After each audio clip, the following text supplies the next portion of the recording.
Hey everyone, it's Sam here and I'm back with a fun card tutorial with you. Today I'm going to show you how I've made this card, which I'm calling a pillar box card. So it all folds flat. This one is a 6x6 size, but I am going to be doing a 5x7 and an 8x8. And then when you bring it up, you have these two little pillars either side.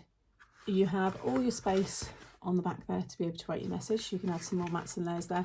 But I just love all the dimension that you get with this one. Just creates that little scene, and I think this is going to work for many occasions. So nice and easy to make, so let me show you how.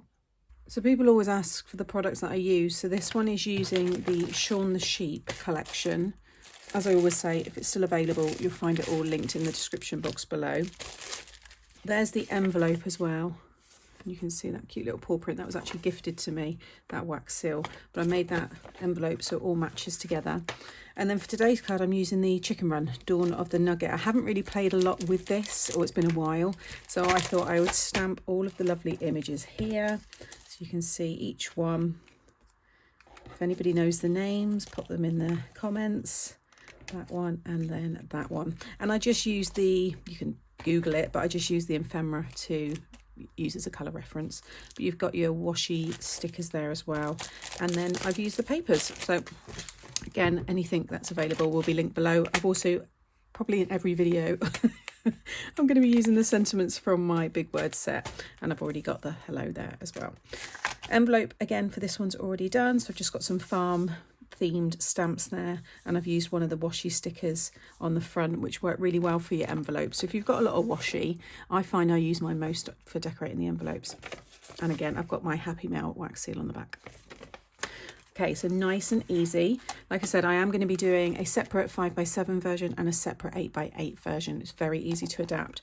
So you're going to want to cut yourself 2 pieces of 6x6 and then 2 pieces of pattern paper or plain paper, it's up to you, that are 5 3/4 squared. So I've already got this piece here of 6x6, and then on top I've stuck one of the papers. This is a background, like scene paper, 5 3/4 squared, and then I scored down through the middle. You want to score it. The back one is going to be a valley fold, and then your front one is going to be a mountain fold.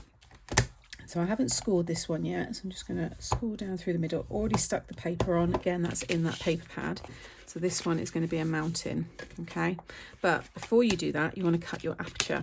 So I'm using an oval because you need to make sure that whatever size aperture you have doesn't go into the area where the tower is. However, saying that, it could also look quite good. So just bear in mind, because I know some people, you might cut it and then you won't want that to be visible.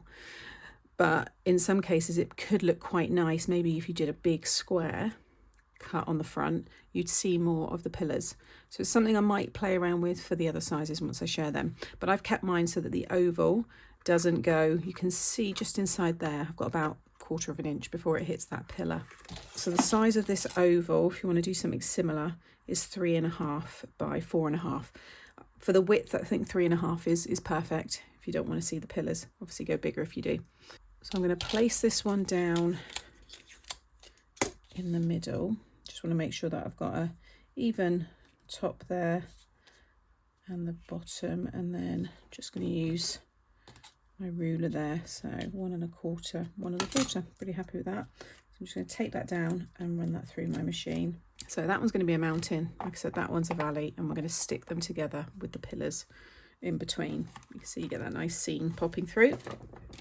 So to create the pillars, you want 2 pieces of 4.5 by 6, and along the 4.5 side, you're going to score it 1, 2, 3, and 4. Fold and burnish all of those score lines. And then to stick these together, you just want to run your glue all down that 1/2 inch tab, and then fold it over so you've got that 1 inch and then the tab, and then fold that one over. And just give that a really good burnish. Okay, and just repeat that again on the other one.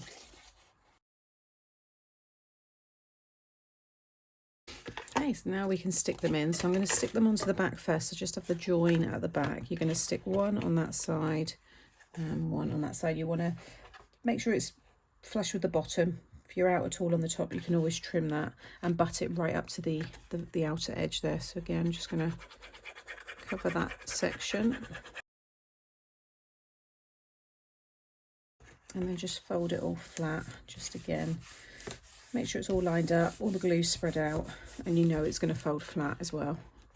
And put it in the envelope, and then just do the same with the other side. Okay, so now to stick this one on, you're sticking it on, you want to have it like in a diamond orientation as you look at it this way.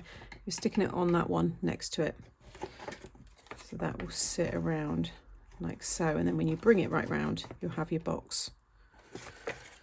So if you keep it flat and add your glue to the two outer sections, and then you can just take this one and just lay it right down over the top. Again, focus on the bottom, the card doesn't rock or anything. And there is your pillar box. I think it looks very cool. Now what I've done is, with those same dies, is I took the original size and then just the next size up. These are some old tonic dies because they just happen to be the better fit. And then the next size up is a scallop detail. So it gave me that nice little detail there on the frame. So then when I sit that around, it just kind of brings this together a little bit more. So now I can decorate it. So I'm going to do similar layout to this one. I'm going to stamp a sentiment there. I've got the hello, which is going to go across that side. And then these cute characters. I quite liked him on the front. I laid him on there before I cut the aperture in. I thought he looked quite cool. But then again, he could look quite good inside there. So all I did on this one here is I just stuck pieces onto the front parts of the pillars. So when you look this way, you can see in. When you look that way, you can see the pig. And then that one I stuck right on the back piece here, for example. Just bring that one up. That one's probably a bit too wide, but you get the idea. So just however you want. Every time you stick something down, just make sure you can fold it flat. So once I've done all of that, I'll show you it all finished.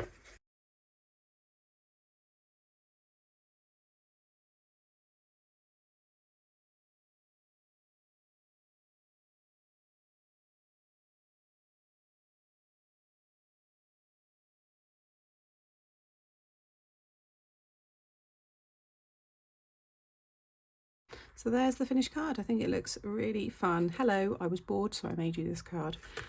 Plenty of space there on the back to write your message. And again, see how nice that looks with the matching envelope there. Just bring that one up again as well.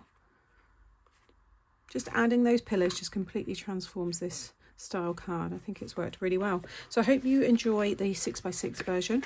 This is the start of another mini series. So I'll be doing the 5x7 and also the 8x8, and I'll have them all in a playlist together. Like I said, all the products that I've used today, if they're still available, will be linked in the description box below. Give me a thumbs up if you've enjoyed today. Drop me a comment because I do enjoy reading them, and make sure you're subscribed so you don't miss out on future videos. Take care, and I'll see you soon. Bye.